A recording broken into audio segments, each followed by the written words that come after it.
jobs. I mean,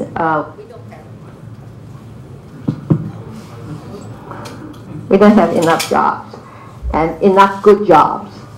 Despite the fact you may be able to find a job, you may not be able to find a job with good payment, with salaries. So the quality of jobs is important too. It's not the issue of getting a job, it's the issue of getting a decent and good job. So, and this has to do with the structure of the economy here. And I must say that since 1990s, when we started to invest in China, and we started to move our manufacturing capability to China, we actually had been under this pressure to make structural adjustment to our industry here. But we delayed that process because the companies continue to make profit by moving their manufacturing capability to China, and they become, some of them become bigger and bigger and more profitable by engaging in large-scale production in China. But doesn't mean that this large-scale production is something that we need for the Taiwan economy in terms of job creation. With the outward movement of these manufacturing capabilities, we need to find new industries, new jobs for people who are displaced from their previous jobs. And of course, people would argue that yes, we do have large amount of tourists from China, and they would help create a bigger tourism industry here, and therefore we have jobs for our people. Let me tell you this though, with our outward movement of industrial production to China, we are exporting higher pay, better jobs to China. But with the inflow of Chinese tourists, we are actually importing lower pay service jobs. So the job quality is getting worse and getting less. So this is a real challenge for Taiwan, and that is why the wage level here is always low and cannot be raised. I mean, every year whenever there's an election, government talks about raising salaries for the civil service, and then the labor unions will not be happy, and they say they want to raise their wage rate too. And this has become almost an annual event, or become something that people would have to talk about before every election. But we can't be in this vicious cycle all the time. The fundamental solution to this problem is to create good industry, new industry, good jobs. And then the question is, what would be the good job for us? Good industry for us.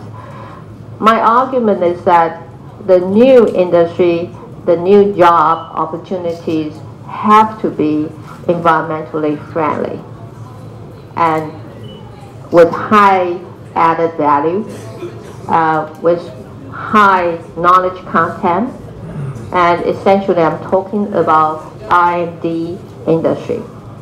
Many people thought that this was not a new idea. I mean, R&D, everybody talked about it for centuries. I mean, this is not a new idea. But what is new in this is that R&D is an industry. In the past, we're so used to the idea that R&D is part of an industrial process. But nowadays, you have to think about R&D as an independent industry. It has life of its own, and it does not depend on the industrial production, and it doesn't have to be an affiliate of a bigger industrial operation. So let me give you some examples of what constitutes an R&D industry. Many of you may come from the US or from Europe. In these places, especially in places like Boston, it has so many medium or small size operations led by engineers, scientists, and they are particularly good in developing new ideas and inventions that would improve the whatever equipments or medications or whatever commercial products that we're not using. And so I can give you an example of this thing that I was involved in a while ago. That is this biotech industry, the new drug development, medical devices. I mean, you don't need a big company. You don't need a lot of industrial production equipment for this R&D activities.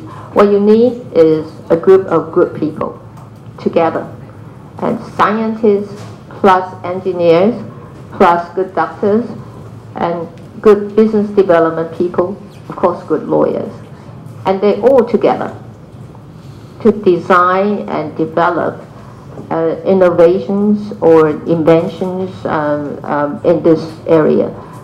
That medical device, in the medical device area, I can give you another example of like this long-term care business.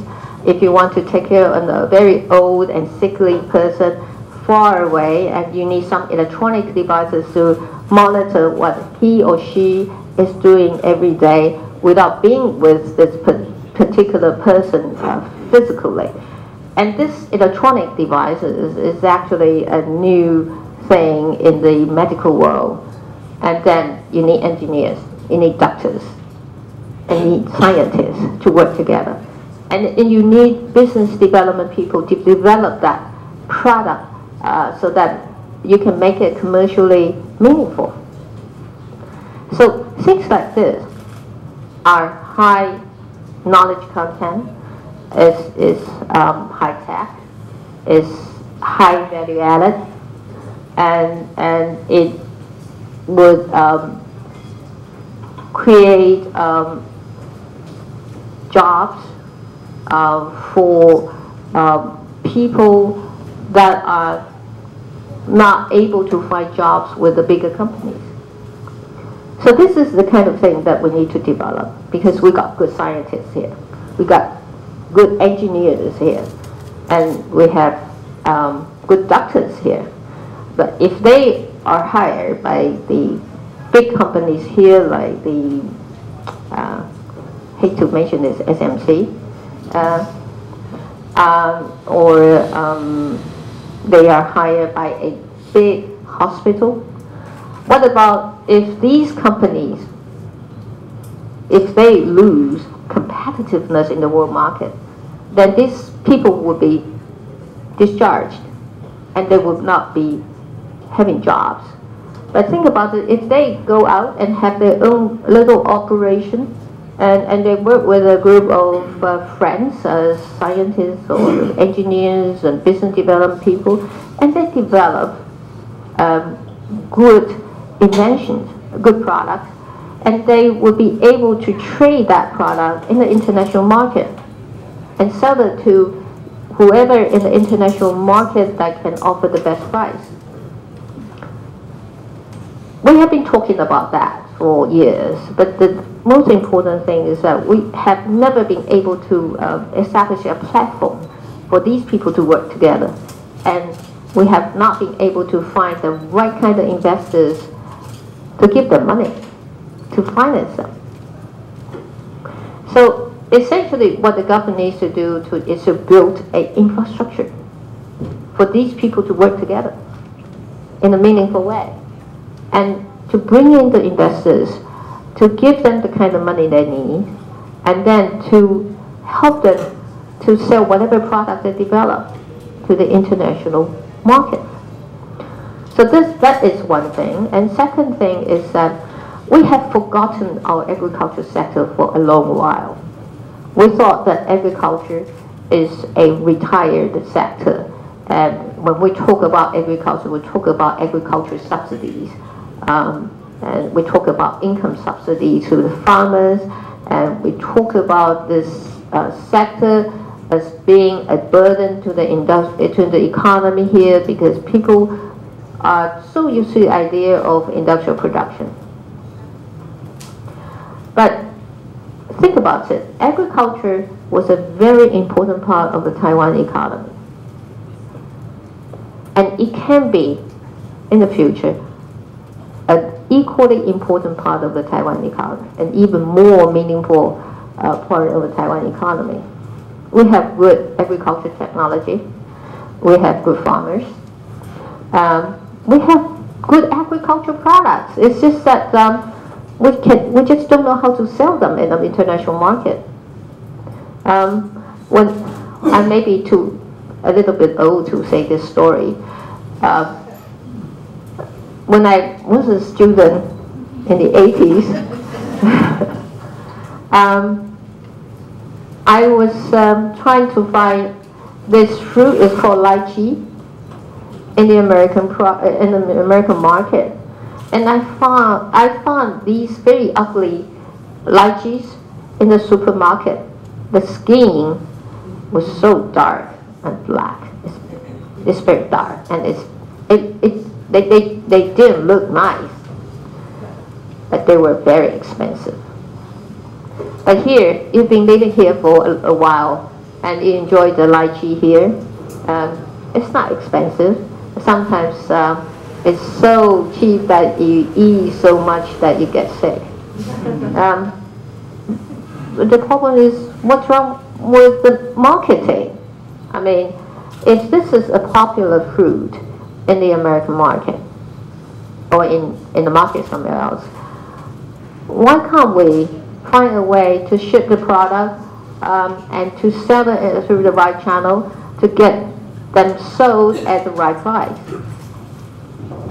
Essentially, that is the question. So how are we going to market our products? So if you go to various farming areas or agriculture areas, you find very fresh and very good agriculture products. It's just that they don't know how to sell them, to market them to the cities here, to the international market. But you need to get somebody to involve in the agriculture production, in the agriculture marketing. But you don't rely on people who are 60 or 70 years old, who are receiving this income subsidy, who are not serious about their farming because they get subsidy and this farming is their leisure time thing.